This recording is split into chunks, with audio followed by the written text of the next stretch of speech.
Hello YouTube and welcome to episode 9 in the Symphogear GX reaction series. Jumping in again for today. As always, a little bit of housekeeping. I was ambushed at work these past couple of days, so I am very tired. I've just gotten off a 10-hour shift and I have a little bit of time to record, and we're going to do it now just so the video's out on time. And yeah, sorry, it's one episode. I'm very sorry. I'm gonna need to have done one episode here at some point anyway, so I guess I'm doing it now. Again, I'm very sorry.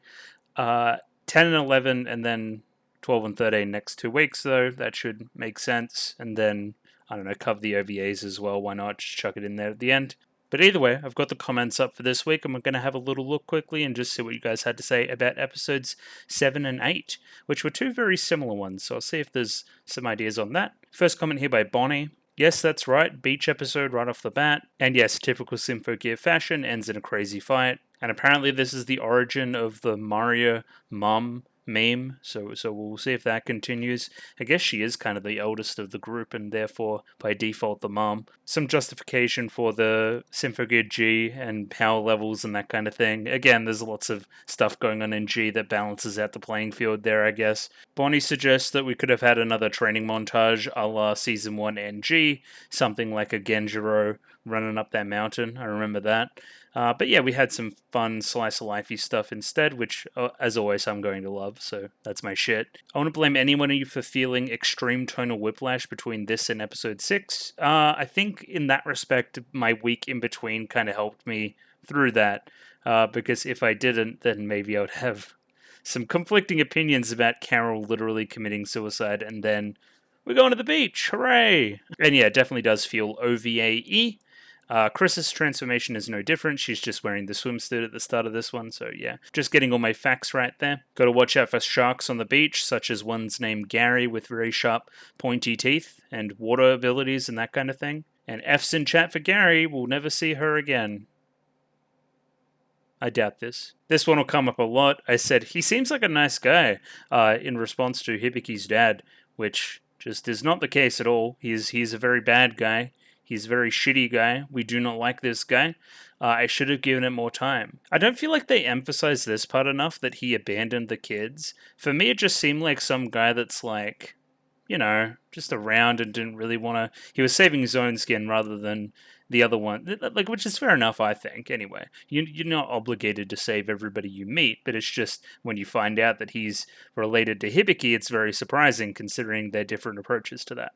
That's what I would say anyway. Bonnie continues with some episode 8 stuff here. Structurally, it's apparent the show is trying to make all girls master Ignite very quickly. So we have to get to a certain point, and we have to make sure everybody's at the same position when we get to this certain point. That's why it's a little bit fast. But you know, like, I got it after a while. I got used to it, you know what I mean? But yeah, the pacing here, this is probably my major criticism, is I really liked delving into the mind spaces of Chris and Tsubasa, if that makes any sense.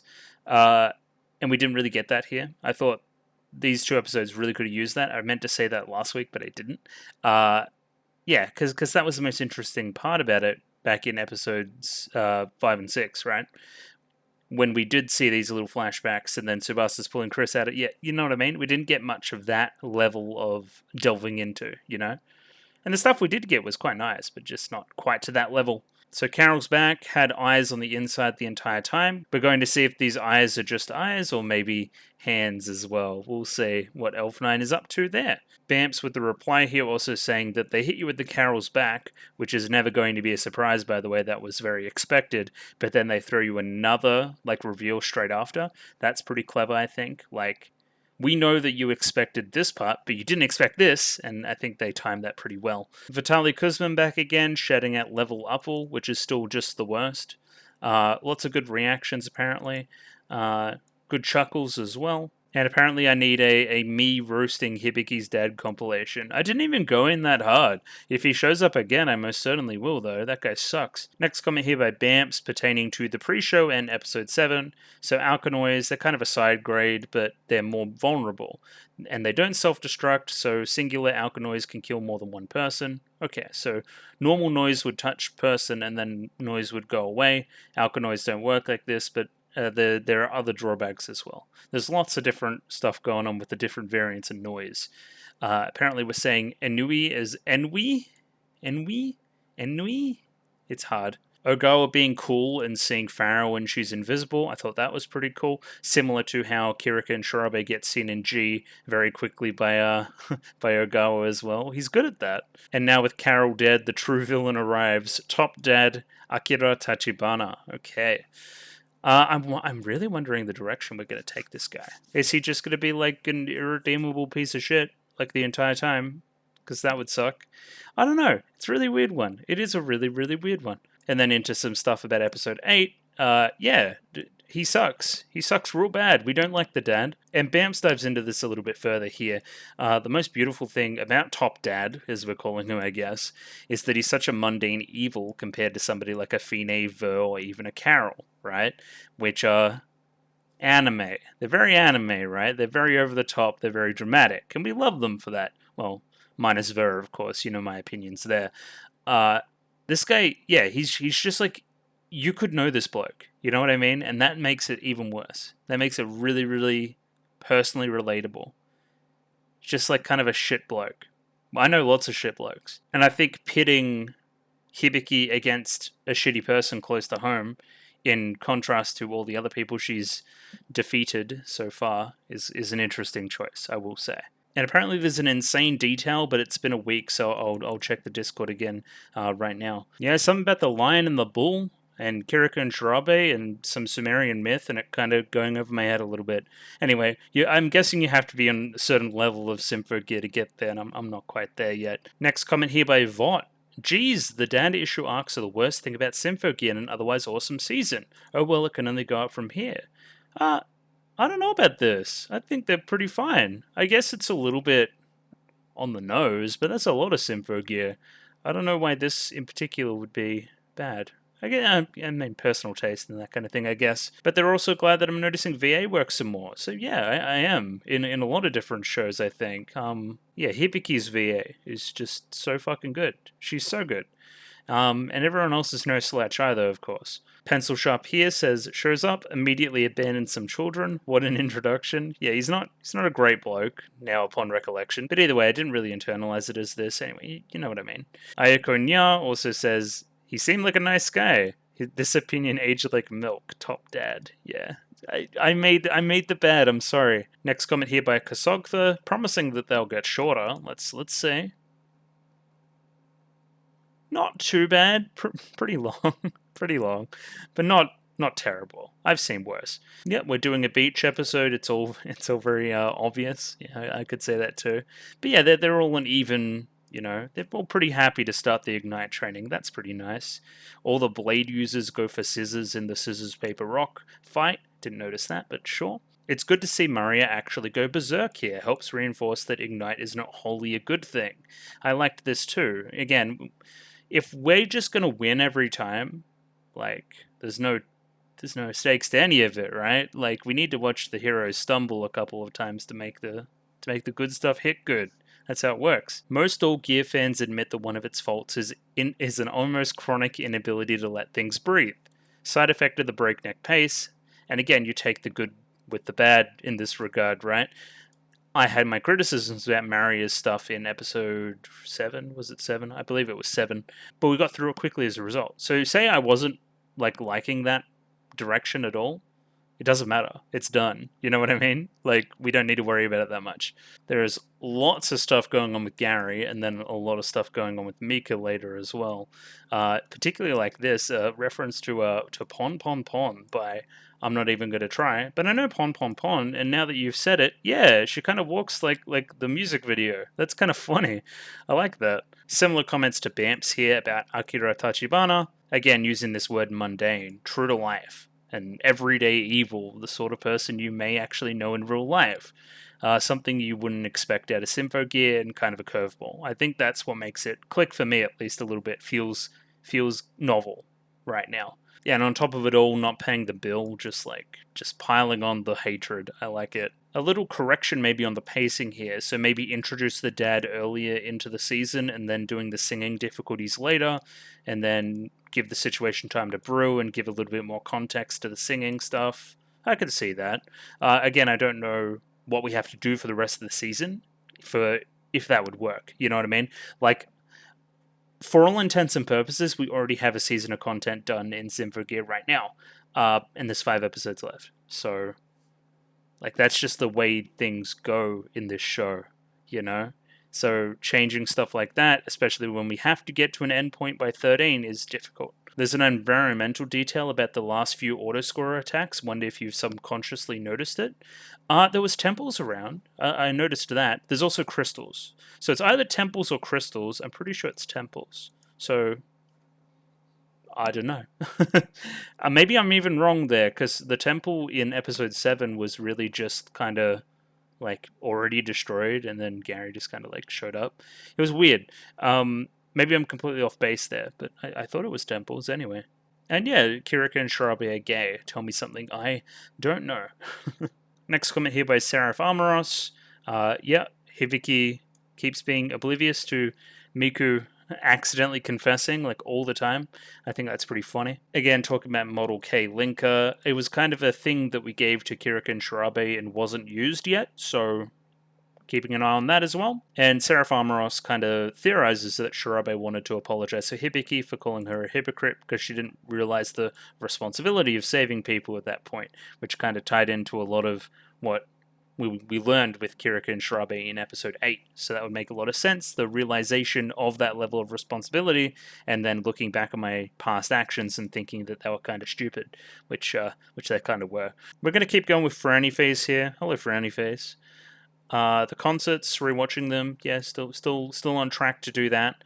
And yeah, the dad stuff too. Had to laugh when I saw your first reaction to a certain dad, knowing what you would see in episode 8. Again, there's that certain you know, he doesn't know type energy to it, which is always fun with reactions. Like, I think one thing, oh no, he's wrong. That's always fun. Ray Shadow with a few corrections here. So it isn't Riverdance, it's flamenco. Cool. Didn't know. I don't dance really. He seemed like a nice guy. Yeah, I fucked up. It's okay. Argatlam, I guess we'll go with. Again, we're not stressing pronunciations that much anymore, I don't think. Oh, I'm just like joking here too. Don't worry too much about that. And yeah, I think Elf9's green hair would be an easier tell between her and Carol. I'm colorblind. I'm bad at this. So any tells there are good. It seemed like the Carol that came out of the little thing at the end of 8 was about the same size as Elf9, so I'm theorizing maybe a homunculus jobby. We'll see. And last comment here by Cerberus91. Because this scumbag Hibiki daddy issue makes this season so low, and I don't want to see that trash face at first place, the only reason rating's so low, if not because of this daddy issue, this season actually a banger because of the Diane Slave transformation. People don't like the daddy issues. I think they're pretty fine so far. We're going to see how it ends, and what conclusion we come to by the end, and if we can find some peace there. But for right now, it's fine. It's just a plot point. Like, it's a pretty standard one at this point, I think. Rightio, so I've got a little bit of a recap state of play here after the comments. Thank you for the comments, of course. So there were 2 kind of self-contained episodes last time that we got into, where Maria learned about the power of being herself broadly, as well as relying on internal strength and, you know, rather than external displays of said strength. It's more important that you're true to yourself and that kind of thing, which is a pretty good message. Kirika and Shirabe also learned a pretty valuable lesson regarding responsibility and the consequences of their own failures to be strong, and why they need to grow up, essentially, and take this stuff seriously. Again, that's an oversimplification of what both episodes are trying to do, but that's essentially what 7 and 8 are about. Kind of in the background here, we also have Gary and Mika dying, but in kind of a suspect way that I have some questions about, even to the point where I don't even think Carol is in on what they're doing. So again, we're going to see. So Carol is back, by the way. Like, the autoscorer's got a bunch of power and put it into the chateau, and that's implied to have revived Carol, whatever that may, whatever form that may come in, I guess. There's also a reveal regarding Elf9 not being what we thought she was. It may be that Carol can see through her eyes. It may be that Elf9 is just like lying the entire time. I hope it's not the latter. I actually quite like Elf9 as she is. So while all that's playing on, we also have the Hibiki daddy issues stuff, where she runs into her father after not seeing him for, I'm guessing like a year or two at this point, like a pretty long time. And he's kind of a scumbag. He refuses to take responsibility. He's pathetic is a word we use for him, and he's a bit of a cheapskate. He's just generally an unlikable bloke. So yeah, that's kind of 7 and 8 broadly, and just a few predictions before we jump into 9 very shortly. I reckon there'll be a slow first half here, before like a banger second half where we pick up a bit of an action scene, maybe a reveal about Carol, like Carol revealing herself to everybody again, and there's a big, thrusting into our next big conflict. If we're taking the first 2 seasons as kind of gospel here, this is where we'll have kind of you lead into your biggest conflict, kind of your ending conflict here. Think about G, think about leading into the frontier. That was about episode 9 and 10. So yeah, we'll say. So maybe we'll also see, kind of following Gary and Mika's footsteps, will we see Farah and Liu accidentally die. Will we see that happen? I don't know. And again, the whole Elf9 side of it throws into question the entire Dine's Leaf Ignite mode side of it, and if that has something to do with what the rest of the autoscorers are doing. But again, we'll see. That's just kind of my own spitball-y kind of stuff there. Either way, just my short stuff before I jump into episode 9 here. If you like the video, consider liking the video. If you like the video and you want to see more, consider subscribing to the channel. Comment below anything you thought about the episode, anything I can do to improve my presentation, comment below. I'm doing follow for follow on Twitter, so follow me on Twitter if you would like me to follow you back, and join the Discord. Love the Discord. Request shows on the Discord. Talk about Symphogear GX on the Discord. And yeah, jumping into episode 9 of Symphogear GX very, very shortly. Rightio, got episode 9 of Symphogear GX up here ready to go. Let me pop that up on screen there. 23 minutes and 40 seconds on this one, so sync up accordingly. And as always, I'll have a picture-in-picture version in the description below. And yeah, just going to give it a 3, 2, 1. Rightio, 3, 2, 1, go. Are we just like directly back where we were? Seemingly so. Yes, there is trickery afoot. And yeah, like responding to this conversation here, ready? Don't you think so, Elf9? Yeah, here. That's the biggest indicator that I think it's worse than we think. The end of the world. That's always good. Alright, cool.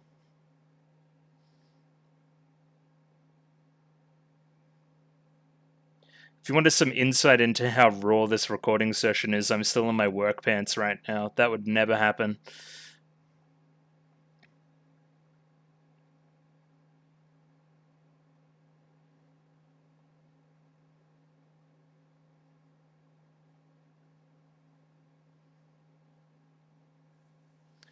I do wonder how we're going to reconcile a lot of this witch hunt stuff. Is it just going to be like more flashbacks, I guess? Let me try and watch this opening again and see if I can notice anything.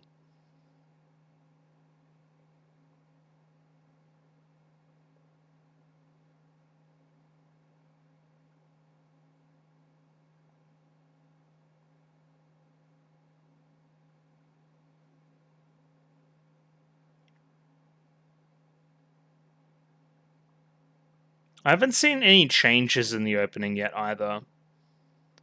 None that I can remember off the top of my head right now, anyway. I keep thinking there's going to be something different on that screen, but I haven't seen it yet.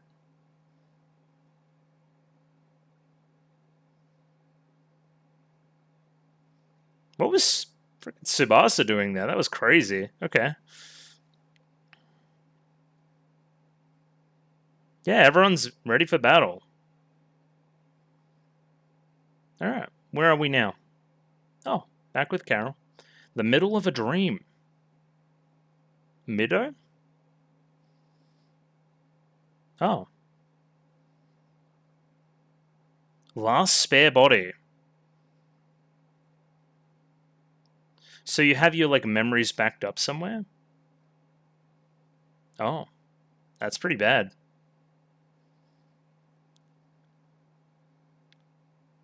I like her voice. I like a lot. It's kind of funny. Like how serious it is. What are we doing? Oh, dressing each other, of course. Okay, fair enough.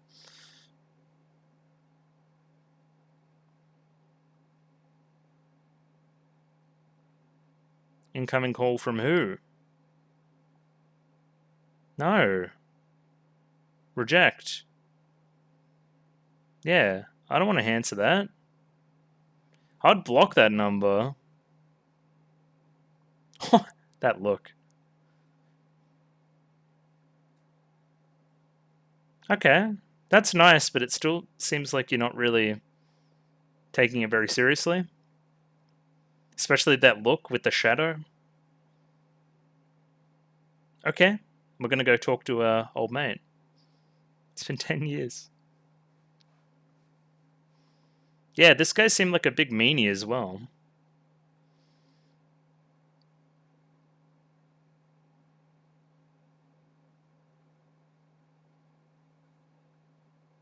Neptune's Palace.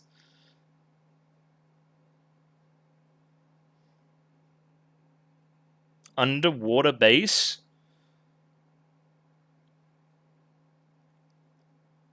Well, I mean, the auto scorers know about it, so it can't be too secret.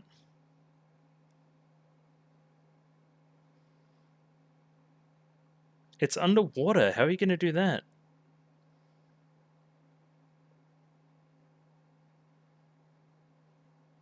Okay. Elaborate. Yeah. Think about it. Spiritual safety net. Oh, on the ley lines, huh? I agree, Genjiro.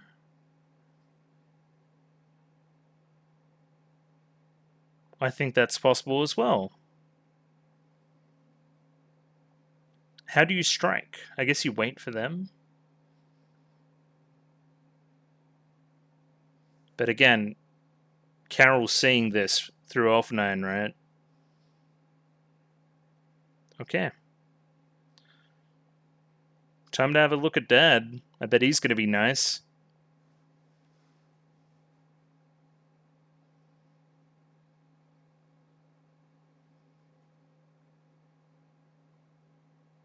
Oh, well, there it is.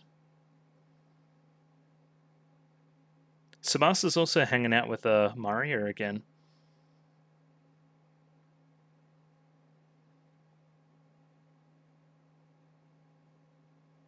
Ooh. Nothing. You got nothing. It's very business. Nothing. You got nothing. Yeah.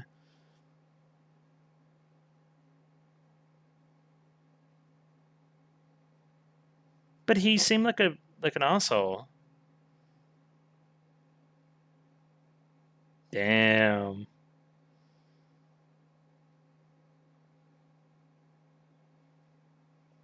Papa-san. You're embarrassing me. That's kind of funny.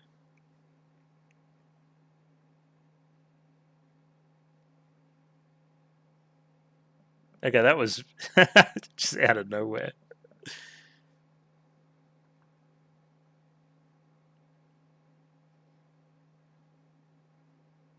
I most certainly am.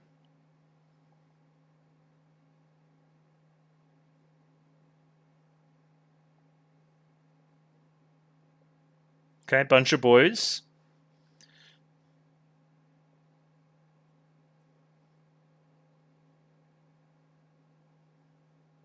It's time to sing. I like how it's just like a rock. I think that's funny. Dab? The sacred dab technique.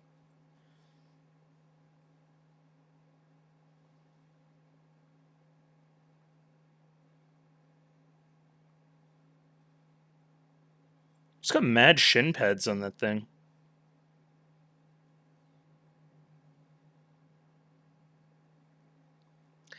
This song's kind of rad.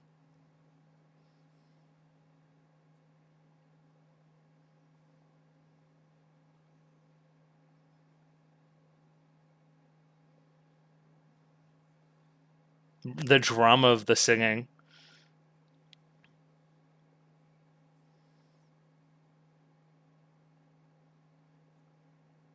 Fulfill your role. Fuck you. She's just catching strays for no reason. Catch me if you can.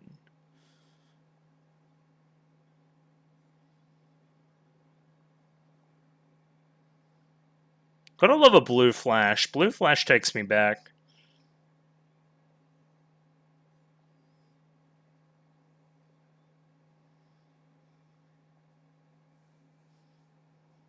Big sword.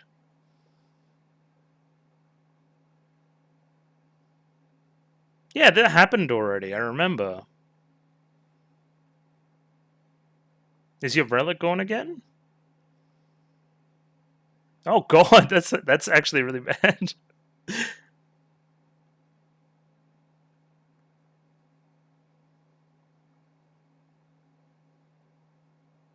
Oh, okay. I guess I'll use like a mace then.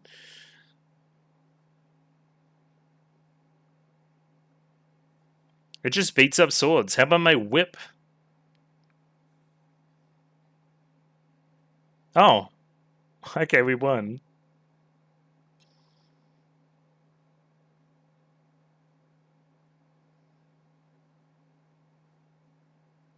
What? How random. What a random weapon. Sure.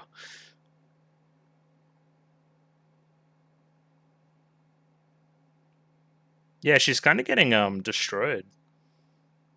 Oh, the rain too. Pilot on. We love it.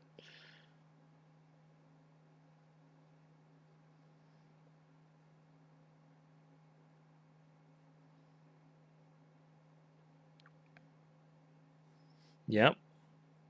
We've got a fight on our hands.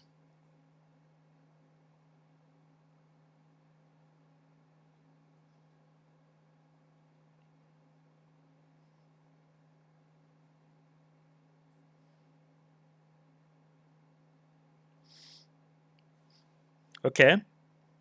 Senpai and the two Kohai together. Alright.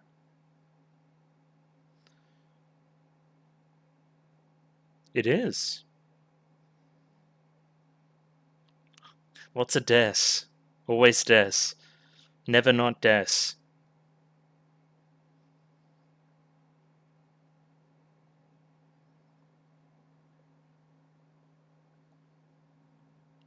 Indeed. Or it's something even more specific than that. Oh, look at this. This is about to be gay as. Oh, not yet, maybe. Okay. I thought it was going to be like a Maria by her side.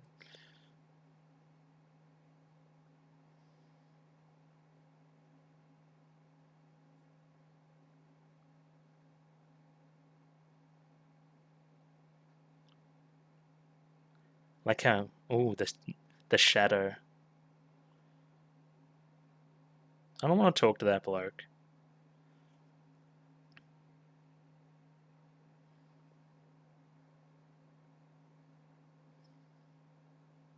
And what did they say?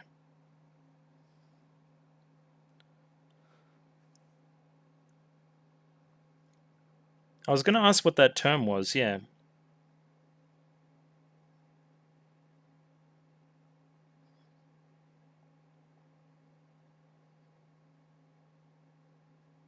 Okay. Going over my head.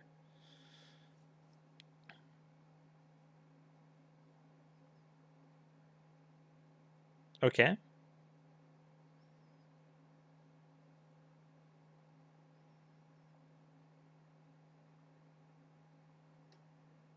Oh.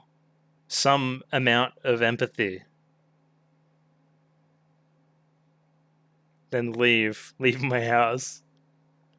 Maybe not then.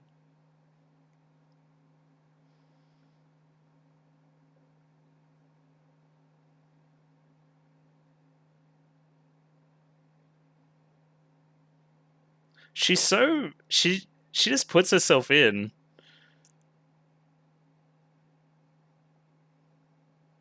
It's fine. It's never fine. Oh, and then she's mad for her.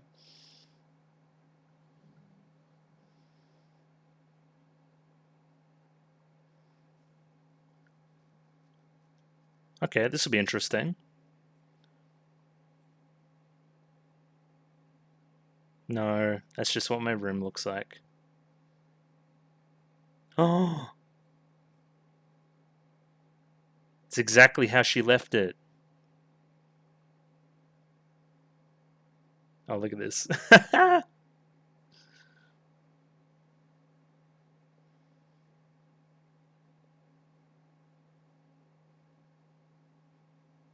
She loves a messy room. I remember that from season 1.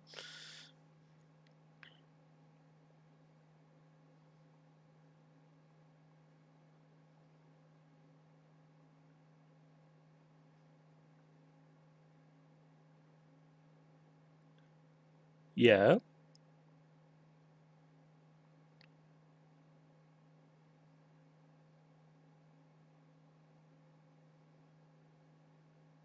Damn.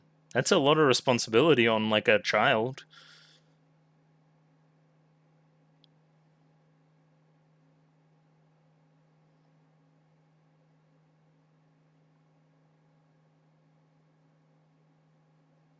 Excuse me? What are you talking about, man? You're literally no daughter of mine. What is this revelation? Hello? Yeah, of course he wouldn't. What the fuck? That's so funny. I mean, it's not funny, but it's kind of funny. It's funny conceptually. Like, what the fuck? It's kind of lost for words.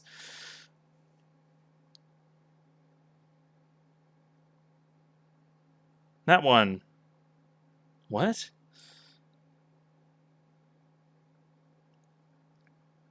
Oh, sure, I'll grab that. World Destructor. Area 51.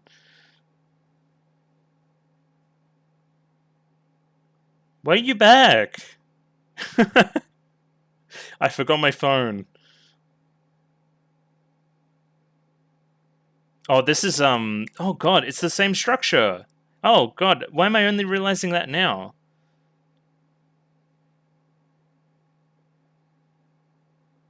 Oh. Sure. I thought it would be Subasa, but sure.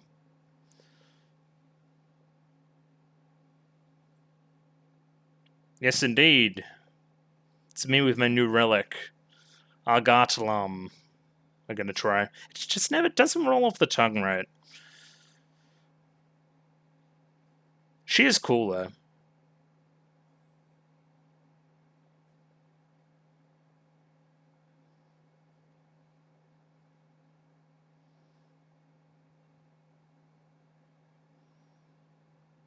I'm just back to hear you sing, huh?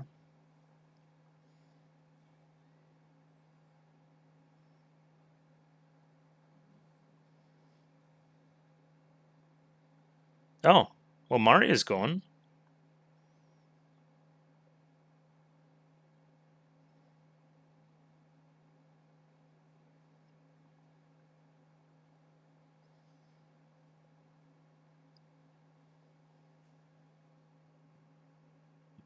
You may have to level up somewhat using maybe a new thing that is in your Symphogearness.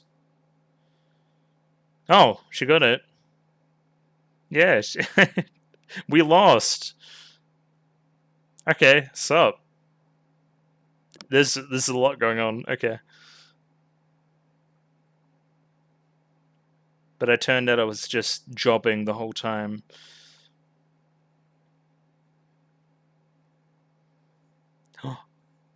Inspirational. Across the river.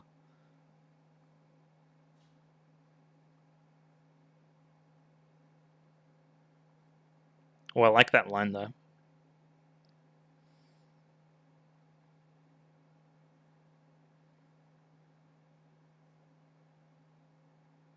Swords are allowed to dream.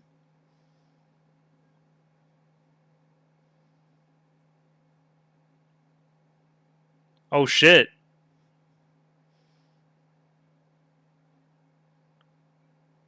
They're so good at this. They're so good at directing these scenes.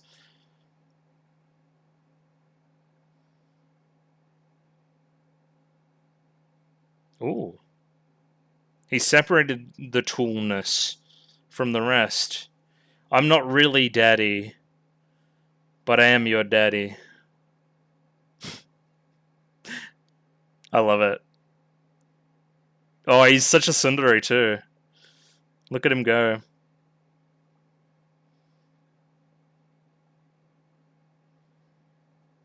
Oh, I like that the VA work there was sick too. Alright. I'd imagine we're pretty close to the end of the episode too. So I wonder where that leaves us with the other conflict. That is mad though. Okay, that was actually sick. You're more than delighted, I would think.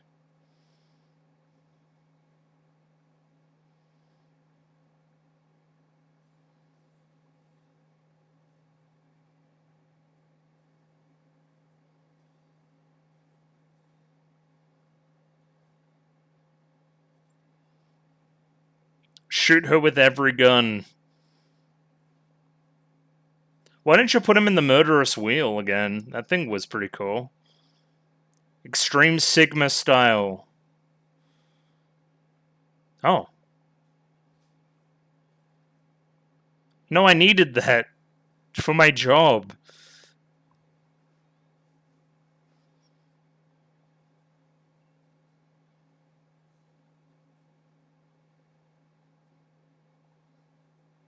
What? That's actually sick. I love that. Are you going to jump in the way?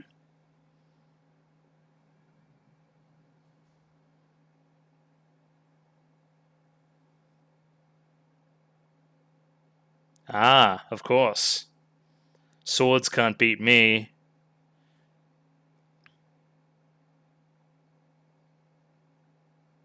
Never dreamed of being a sword.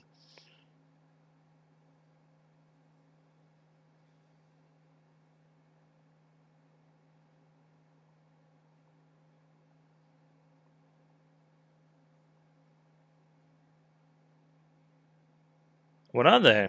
Wings! Of course. Oh, look at this phoenix shit. What the fuck?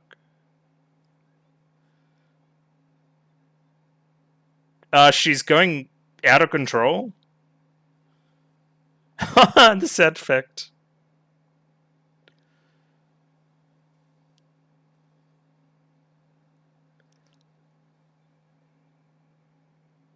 Rakshasa? Yeah, you're pretty happy about it again. I think I'm onto something there. What's going on?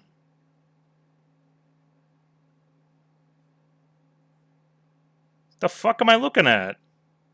Hello? What the fuck? Why are you here? I agree. Fuck off. No. Why is he back?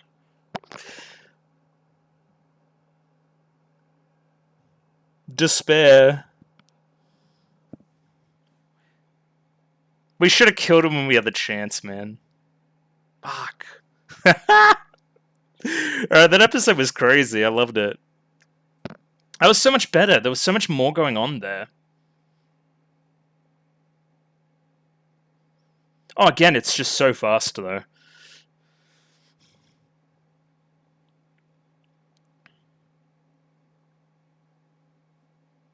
Like, if ever for a second you thought that the pacing wasn't a choice, like, they've done this 3 times in a row now. I think they wanted to do this. But fucking Ver's back, really? Is he just there to fuck with them, or is he like... He wouldn't be on their team. That would make no sense at all. I think he's just in that facility. We're gonna say we imprisoned him there or something, and then he just like popped out of the fucking walls and had his big old dumb glove. Anyway. It was pretty cool. The Phoenix stuff was pretty cool, though.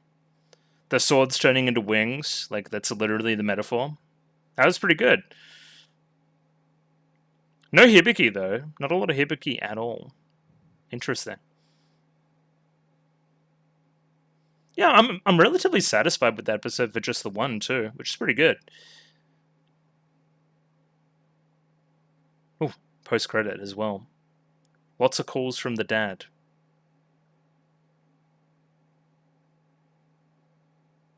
Turns off the phone. Okay. What are we doing, Hibiki? Well, I don't agree with that, but he's kind of just a scumbag. I was going to say he's kind of just a scumbag. You don't need to forgive him. Anyway, analysis portion happening shortly. I know I kind of alluded to it already, but that episode was like jam-packed full of stuff. So if we break it down, we have a little bit of Hibiki dad stuff, like a little tiny bit. We have some broader stuff about the bad guys and Carol and what's going on there and what they're trying to do and why they're trying to get certain pieces of technology and that kind of thing. We have Chris with Kirika and Shirabe, that's kind of one group, and then we also have the main focus, which is Tsubasa and Maria, kind of at her father's place, and we find out some revelations about what her family situation is like, which is actually like fucking insane. And then it ends with like a huge action climax and then a disastrous, terrible, awful reveal right there at the end. It feels like all my worst fears have been realized after that final scene. True despair. More in the way of why is he here? Like he's just at this point he's just like annoying me. It's vindictive and I don't like it, Dr. Ver. I wish you were outside of my show. But yeah, I don't know what it was about this one compared with kind of 7, 8. I found this episode way more fun. I don't know what it was, but even though, yeah, again, it has that similar structure, kind of based around that auto score of death right there at the end, I just liked this one better. I think there was better reveals. I think there was more stuff going on, and as a result, I liked it more, I guess. I don't even know how I'm going to start to break it down, but we're going to try. Yeah, that was a great episode. Really enjoyed it. Alright, so let's make a final judgment call here. I'm guessing that it's an Elf9 isn't like the same as Carol. Like Carol isn't controlling Elf9 is my point, right? Elf9 is like a rogue version of one of her backups. That's what I'm getting at anyway, right? And then there's going to be some revelations coming from that, right? Considering they shared similar memories and blah, blah, blah, blah, blah. Maybe she's forgotten something she should have remembered. It's a bit more like that and less of like a true betrayal. It's more of a secretly spying situation. Because Elf9 wouldn't be revealing certain pieces of information to the good guys right now unless she was good. You know what I mean? Like, she wouldn't be saying, that's the relic that she's after, and it does this, and that's why we're doing that. Like, that stuff wouldn't be in the show if now we knew that she was doing the sneaky. And yeah, after that little opening scene there, we get episode 9, The Middle of a Dream. If I just do this quickly. The Middle of a Dream. So first thing, like, Carol has like a weird panic attack or something. Something about her spare body, her last spare body, malfunctioning. The high-speed installation of my memories puts stress on the body. Okay, this implies a lot of things. Where the memories being like stored? Is it like just on like a hard drive or something? Like, I don't know. And that's what the whole power situation was doing. It was installing the memories into the last copy of Carol. I like that it's the last copy, and we say that it's the last copy because she can't pull this bullshit again. She can't die again and then come back again. We've done that once. This is the one time we're going to do that. Despite everything, Carol is going to proceed with the plan, of course, though, despite something about her killing herself as well as causing this reaction too, she implies. Okay. Yeah, something about Carol's voice, right? It's good. It's good voice acting. But something about it makes it feel comedic to me. Like it's too low. It's not scary enough, I guess. It makes it feel like it's like Dexter's Laboratory, like she's just kind of playing around. I don't know. I guess because we've had adult antagonists all through the rest of the show, it's just a little bit of a weird one. Of course, we're doing the not very gay with these two again, as she literally like dresses her. Like, I don't know why she can't dress herself. But again, I'm not in Hibiki's shoes. Like, she's still like in a hospital bed. She's still struggling there, I guess. But the main stuff in this scene is she gets a call from her dad, and then she doesn't want to answer it, and then Miku's like, what gives, right? Basically, you're obviously like, something's up with you, right? Are you going to talk about it? The way, yeah, again, Hibiki says Heiki, like, I'm okay, like, when she's clearly not okay. And yeah, Miku picks up on that. Not Mika, Miku. I'm surprised that's the first time I've made that mistake, actually, with a character called Mika and a character called Miku. And then, yeah, this is the face I'm talking about, right? This isn't like well-adjusted, happy, good times, right? This is almost like throwing the baby out with the bathwater, right? Like, he may suck, he's bad, but at least have you guys. Broken things can't be repaired. There's no reason why I should pursue this relationship further. I'm just going to ignore it, and all my problems will go away. In a season that is all about literally facing baggage, facing the darkness in your personality, in your life, right? And coming out on the other side stronger. If that's not what the season is about, what is it about, you know? And yeah, here she's choosing to look away. That's never a good sign, right?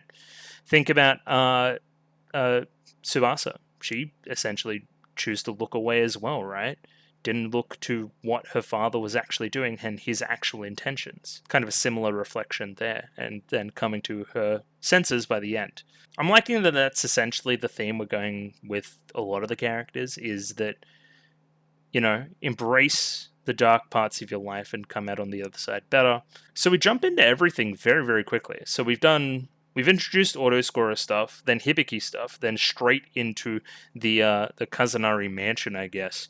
And of course, seemingly this season, we're doing Mario Tsubasa together as our kind of idea. Again, it's a very good idea. I ship these two very, very much, and they're making sure that everybody else does too. The context here is essentially that, hey, the good guys figure out that they're using like power and ley lines and a whole bunch of other shit. And it tells a story, basically. The ley lines also have temples on them that are like keystones that kind of, you know, help stop the energy and help contain it and that kind of thing. They're good to have, and destroying them bad. That's essentially all you need to know. It's a bunch of setups for why certain things need to happen. This episode, the underground base and the Kazanari mansion as our two main locations there. So I'm imagining this most secret of secret bases is also where we're keeping Ver. That's why Ver pops out of the frickin' walls and ruins everything. I don't understand why the ley lines are going through here, or the power. I don't know what that diagram is, I guess is my point. Like, they don't really describe it. It turns out that the environmental detail that I noticed about the, once given a push in the right direction, of course, about the different fights, were that, yes, it was temples. That is part of the reason why we've seen auto-scorers in these locations when, you know, Shirabe and Kiriko fight Thingo, and when Mario fights Gary, and you know what I mean, right? We're describing it as a spiritual safety net installed by the Meiji government a century ago. And yeah, responsible for controlling ley lines. Interesting. Okay. So despite Hibiki being in hospital, we have this information, we're going to execute on said information.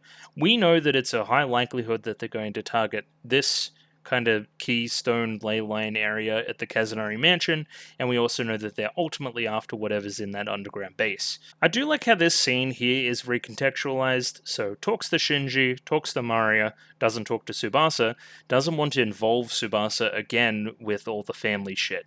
The stuff that's kind of ruined her life up to this point, the immense pressure that is put on her because of that, right? That is his justification why he's just a big old dumb tsundere about it and doesn't want to tell her that. Like, I've been letting you go free and pursue your own dreams and do all that kind of stuff this whole time, right?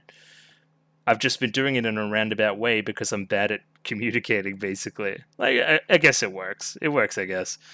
He's still kind of just mean, but he's mean with purpose. I guess on the bad dad scale, he's not nearly close to Hibiki's dad, who is a real bad dad. We don't like that dad at all. There's something I like here, like Tsubasa's like waiting for it, right? She's like, well, he's gonna say my name and he's gonna say some shit. I fucking hate that.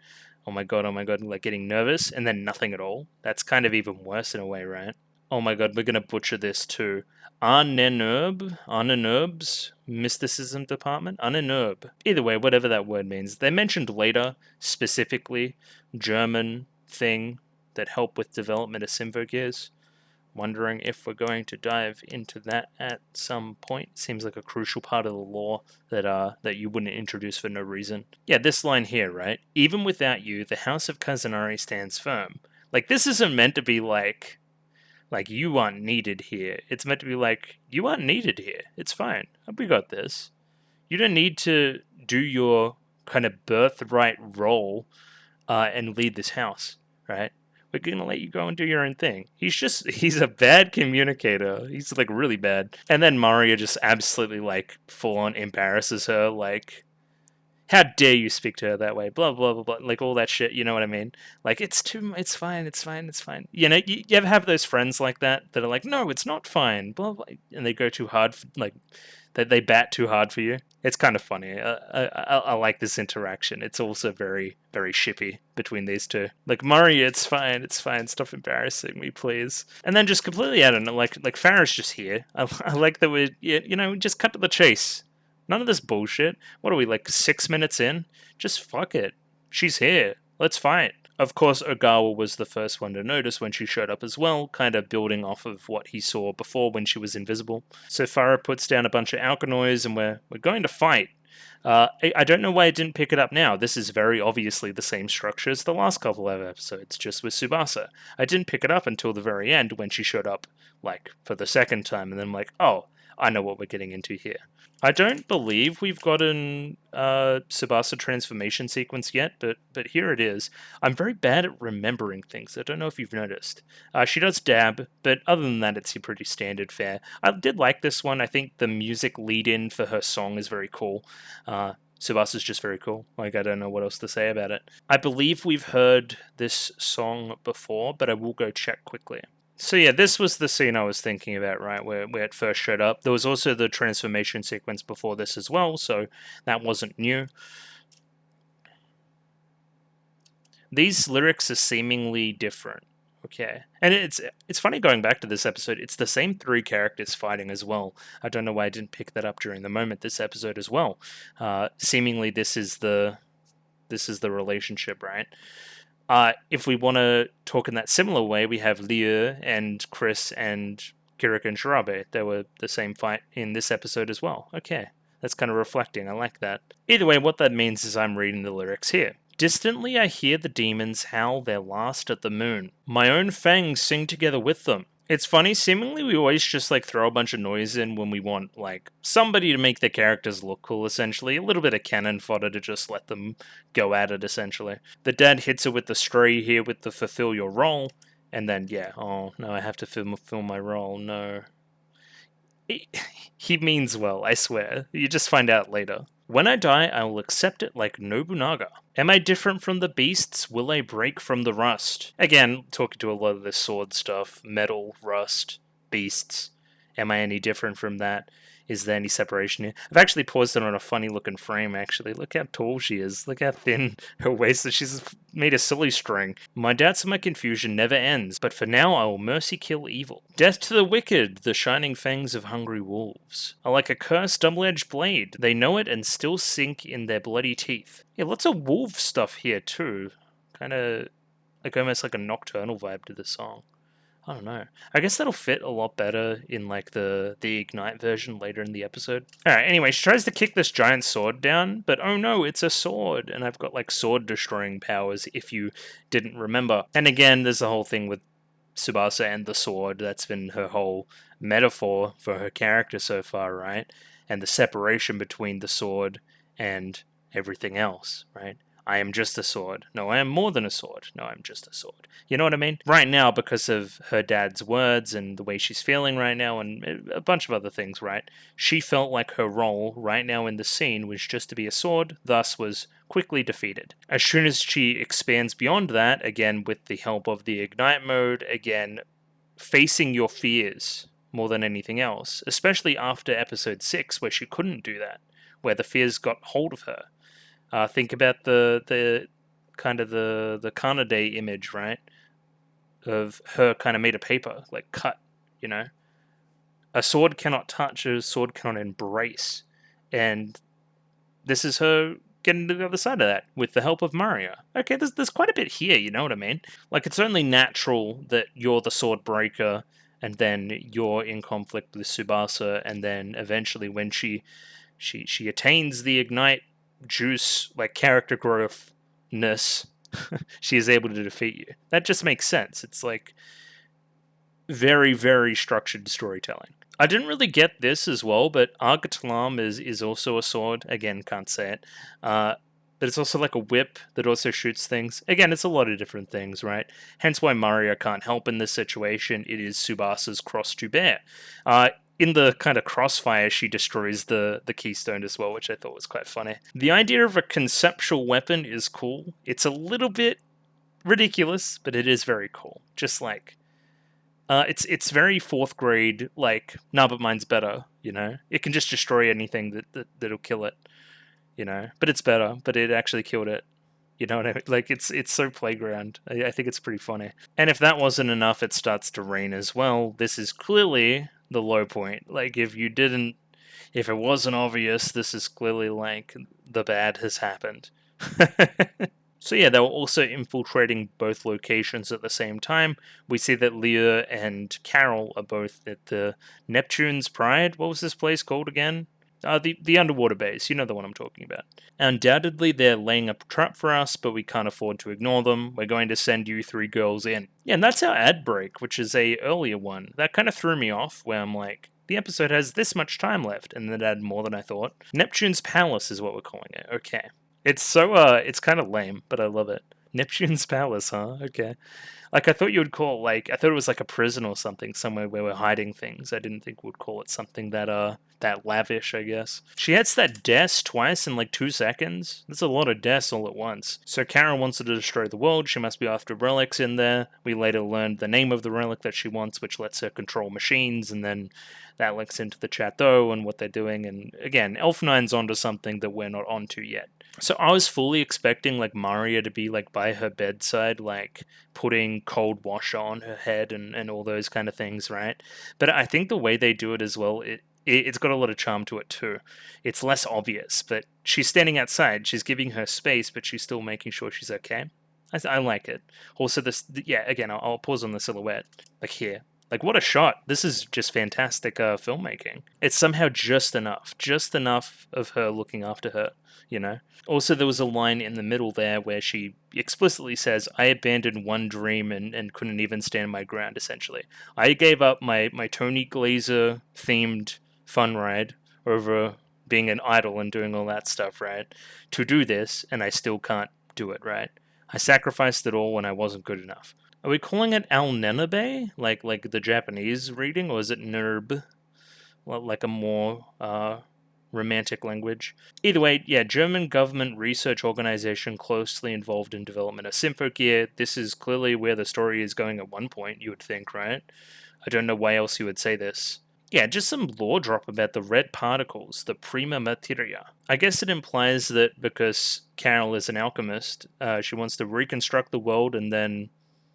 She wants to decompose the world, then reconstruct it. I mean, you know what I mean? Like, it's not destroying the world; it's changing the world. Yeah, an apocalypse of all creation, we're calling it, right? She wants to build upon something. She wants to change the world, not necessarily annihilate it. Tsubasa, how are your injuries? I can deal with the pain. Then leave this place and analyze the data at a more suitable facility. Again, like... I get what he's trying to say. He's just so bad at it. It's kind of hilarious. Like, you need to get out. Like, you wanted to leave here. You don't want this life, right? You should run away from this mansion as far as possible, as fast as possible. I'm doing this to protect you, essentially. But it doesn't come across that way. He just comes across as kind of rude. Another great scene here as we storm away. Maria interjected at the end of that conversation and also said, do you think you should be talking to your daughter like that? How dare he? He may be an expert when it comes to national security, but he's a bad dad. Damn it. Just so protective of her. And oh my god, like, zoom in on this face of Tsubasa right now. It's like, please just stop. And we get a look into Tsubasa's room when she was little. Maria initially thinks that it's been ransacked by the autoscorers, but no, she's just messy. We remember this from season 1. It's one of the first humanizing moments for Tsubasa when we walk into that hospital room after she's been in there a while, and it's messy. She was trying to make the place her own. Again, you wouldn't think it from outside appearances, but she does have her little flaws. Just in kind of a similar vein, I have to clean up my room like every day before I record. Like obviously the closet's a nightmare, like it always has been. But there's all sorts of shit all over the floor like all the time, and I'm just gotta make sure that it looks okay for when I record, so I don't look like an absolute slob. But now that I've said that, it put all the cleaning to shame. I'm an absolute slob, but I try to make it look okay. One of the main things we see in the scene, and something that's highlighted later, is we see the microphone and we see the I don't know what you like CD player, I guess. I was gonna say boombox, but it's not quite. And whatever the hell this is, like she wants it does both. You know what I mean? Like that's what this is trying to say to me. It's kind of a cozy little room now that I'm looking at it. It's quite nice. And one of the clues we hear later, right, is it isn't the exact same way it has been for 10 years. It isn't that the father didn't care for the room. He dusted it, he made sure it was clean, he made sure that you always had a place that you could come back to that was your own, that didn't change at all, but he also wanted a better life for you, right? He wanted you to not be burdened so much by this familial pressure and being head of the family and all this kind of stuff, right? Alright, and then we get the most, like, insane lore dump about Tsubasa and her family situation that I think we've gotten yet. So, let me get this straight. The grandfather, Fudo, current head of the family, he feels the ticking time bomb of age and he needs to pick a successor. He doesn't pick the older brother, his eldest son, which is like the head of a big part of the Japanese government and a very important person and definitely respectful enough and does all that stuff. He may be a big tsundere, but whatever. Or Genjiro, who is also like super buff and super cool and like runs like a UN agency now. He can't be head of the clan. It needs to be my eldest's daughter, but au contraire, it isn't his daughter. It's actually biologically my daughter because there's some fuckery afoot. Like, what is this? This came out of nowhere. Like, what the hell? Look at his like evil like long hair too. Who is this guy? God. What is this? Is like some fate shit. So you know that little flashback? I think we got it during episode 6 when she's struggling with Ignite mode.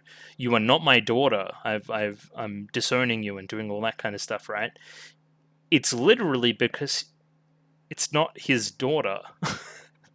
That's just insane. My grandfather made my mother bear his child. That was me. Like, Maria's like, what the fuck is she talking about? And I'm like the same. I'm like Maria right now. Yeah, you are but a stained tool of the Kazunari family. It's less anger at her, it's more anger at the family as a whole, and protective of getting her out of it. Like, this is, yeah, one, like, bit of context changes everything about this guy. He's fine. Like, again, he's not even, like, ranking on the bad dad Richter scale. And again, you're nothing but a stained tool, becoming nothing but a tool, becoming nothing but a sword. We see where a lot of this baggage has come from, even down to familial roots, not including everything else that happened with Kanade and everything else that probably exacerbated the issue. Alright, moving swiftly onwards to the next scene here. I'm just reading these other relics as well. Annabelle and Gahan fragments. Anyway, whatever. Yantra Savastva. I'm not even going to try there. Is that, I'm not even going to guess the language. I'm so uncultured. Either way, it's a tablet of condensed information that is capable of operating and controlling any machine or mechanism. That's the trigger element Carol needs to complete the World Destructor at the Chateau. So, this is bad. This is like the boom button for the TNT, essentially. She needs this. When it gets destroyed later on, I guess we're just going to activate it a different way, or she's going to repair it. We'll see.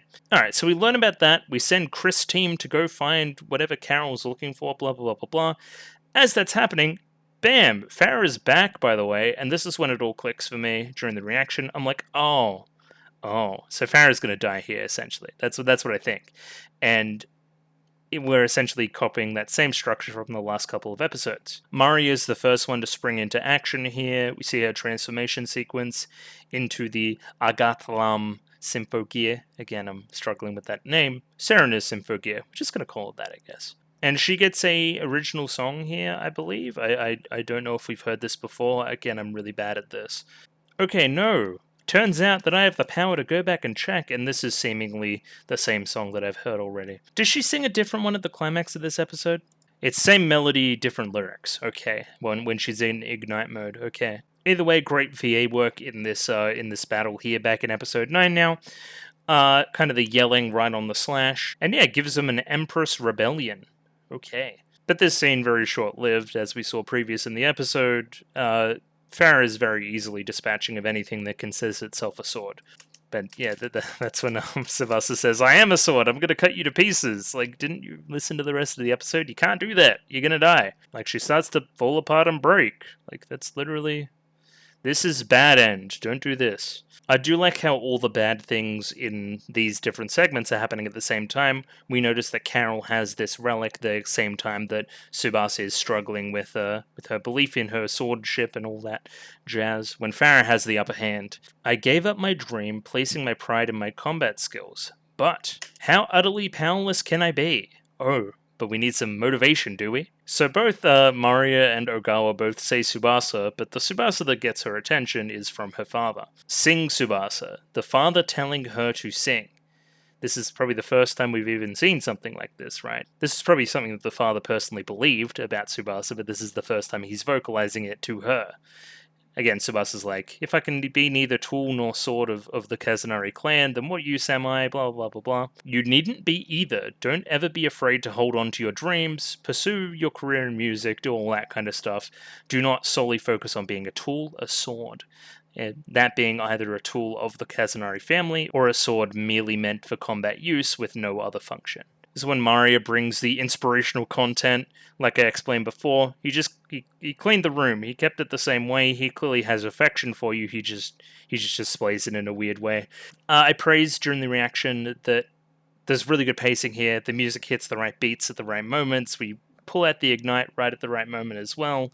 Like, it's all textbook, but it's just like really good textbook, you know? Like the cleanest example of this is the climax in season 1, where they all go into super mega crazy mode. What's the word again? They put on the white suits. You know what I mean, right? When all hope seems lost and they rise from the grave, essentially. Like, that's Symphogear to me, right? From the darkest to the lightest moments very, very quickly. She didn't need to call her an idiot, though. Open your eyes, you idiot.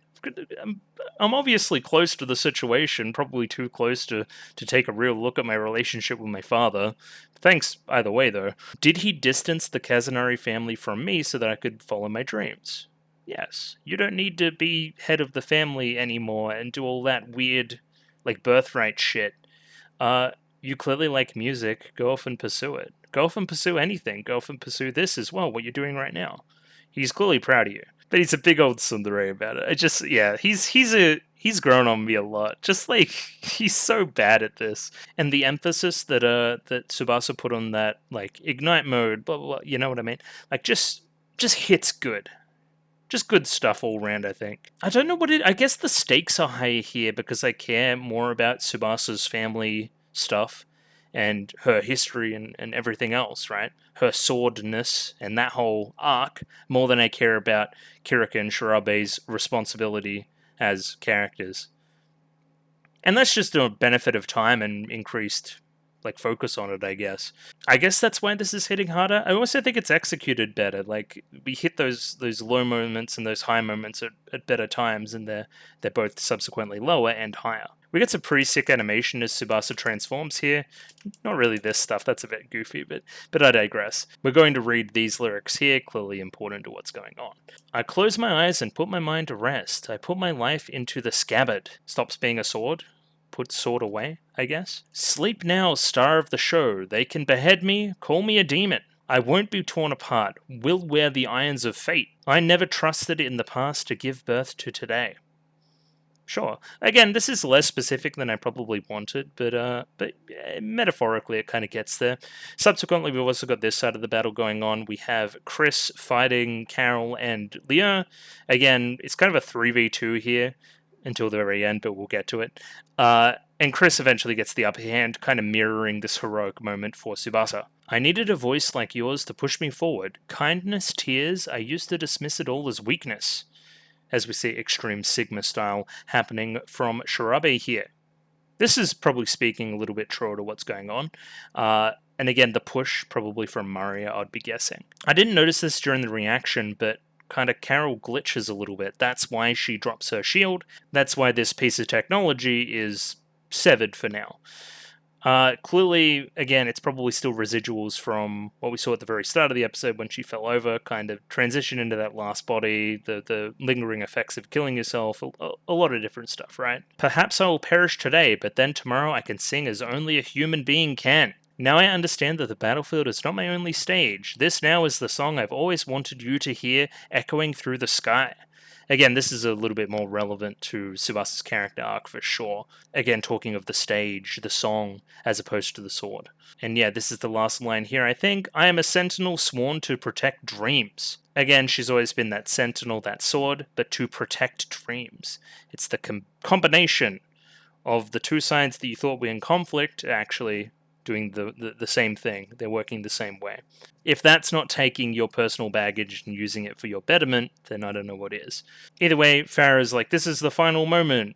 You are still a sword right now. You cannot scratch me as sword. You need to change.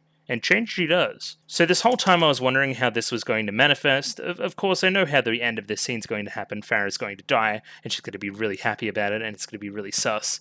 But I'm like, how are we going to change the sword? How is she going to attack? And that's when we bring back in the wing idea from season 1, essentially, right? The whole Zwei wing, Kanade, Tsubasa combo. I like it. It's a great choice. And the phoenix rising from the ashes, metaphorically, too, as an idea. Just great stuff across the board. Fantastic sequence. Could you really call these swords? No, they are wings which carry me towards my dreams. It's kind of cheesy, but I love it. And then straight back into the song. All that live in this world are driven by the past. Is a sword nothing but a sword? No, for my friends call me Tsubasa. My name means that I can fly through dreams. And yeah, there's some implications about Tsubasa and wings from memory. Hits her with the Rakshasa's Type 0, I guess we're calling it. And yeah, this is just great stuff going on right here, right now. Again, I do not like the evil laughter as she is being cut into and by the fire and everything, while in ignite mode and all that comes with that. Again, I've got my theories there. And this comes out of nowhere. So I hear that laugh and I'm like, what? No! No! You know? I love Carol here too, just like, what the fuck? Why is this guy here? It is him. It is the man of truth. Dr. Ver's back, baby. Oh no. I didn't think we'd do this card this soon. It's kind of hilarious, but I hate it. But it's kind of hilarious though. And this is doubly so. Like,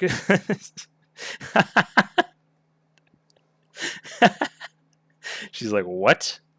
Who is this man? Who is this, like, cartoonishly evil, deformed, furry-fisted man? It is only one Dr. Ver. And yeah, that's where we end for this episode. No, I lie. There is actually a post-credit scene. And it's Hibiki playing sad dad times. The dad keeps trying to call her. Hibiki keeps declining the calls. She eventually turns her phone off. And that's the line, right? Something that's already broken can't be repaired. And that's what we're going to change. I think we're going to repair this relationship by the end. I hope it's a mutual repair job. You know what I mean? Okay, there's two directions, actually, now that I've thought about it.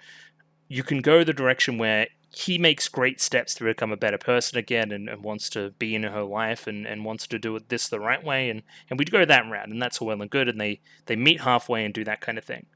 Or we do the kind of Hibiki being an adult, confronting him, being like, you're kind of a shitty dad, but there was also circumstances around that were out of your control, and that sucks, but also I don't really want you in my life, and that kind of sucks.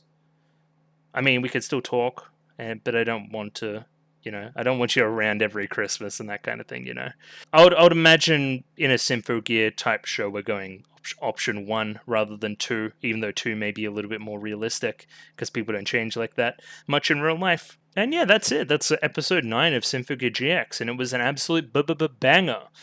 We went a million different directions, and I think, despite how fucking gonzo it was, I think it passed muster. You know what I mean?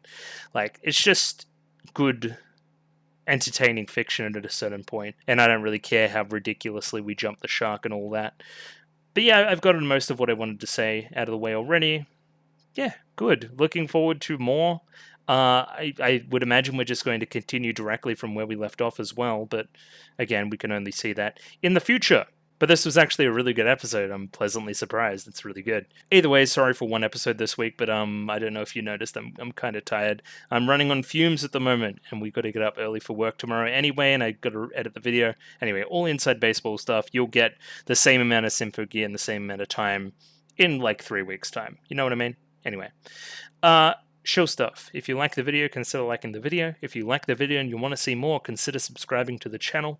Comment below anything you thought about the episode, anything I could do to improve my presentation, comment below. I'm doing follow for follow on Twitter, so follow me on Twitter if you would like me to follow you back. And the Discord, join Discord, love Discord, Discord.